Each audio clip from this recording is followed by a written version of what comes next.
ఏంటంచు పొద్దున్నే అంత సిన్సియర్ గా అమ్మ ఫోటోకి దండం పెట్టుకుంటున్నావు? అమ్మ ఫోటోకు దండం పెట్టుకుంటే తప్పేంటమ్మో? రోజు దండం పెట్టుకోవడం ఓకే రాథోడ్, కానీ రోజు స్పెషల్ గా దండం పెట్టుకుంటుంటే నాకెందుకో డౌట్ వస్తుంది.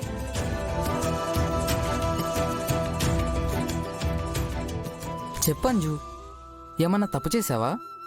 మరెందుకు అమ్మ హెల్ప్ అడుగుతున్నావు?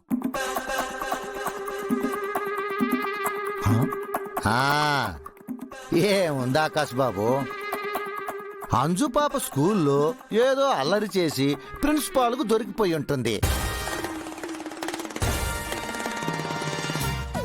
ప్రిన్సిపాల్ మేడం ఏమో సీరియస్ అయ్యి పేరెంట్స్ ని తీసుకొని రా ఆర్డర్ వేసి ఉంటుంది. మరి డాడీని ఎలా స్కూల్కి తీసుకెళ్లాలా అని అంజు పాప టెన్షన్ అవుతుంది. కరెక్టే కదా అంజు పాప?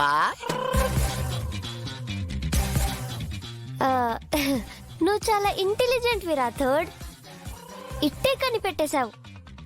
అంతగా స్కూల్లో ఏం చేసావు అంచు?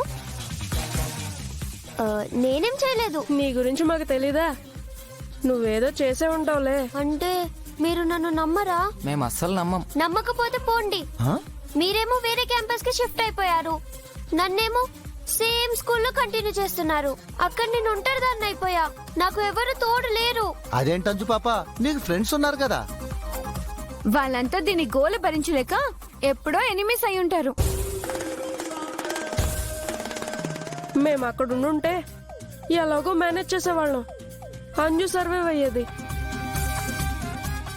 అంజు, ఇప్పుడు నీకు మా వాల్యూ తెలిసిందా? అంత లేదమ్మా. ఈరోజు డాడ్ స్కూల్కి వచ్చి ప్రిన్సిపల్ మేడంతో మాట్లాడితే అంత సర్దుకుపోతుంది. కానీ డాడ్ రావాలి కదా అంచు, నువ్వు అయిపోయావు. నా తిప్పలేవో నేను పడతాను. నాకు మీ కామెంట్స్ ఏం అక్కర్లేదు. వెళ్ళండి వెళ్ళండి వెళ్ళండి వెళ్ళండి.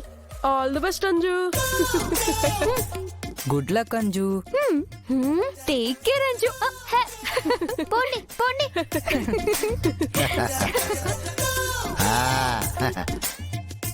అంజు పాప, బెస్ట్ ఆఫ్ లక్.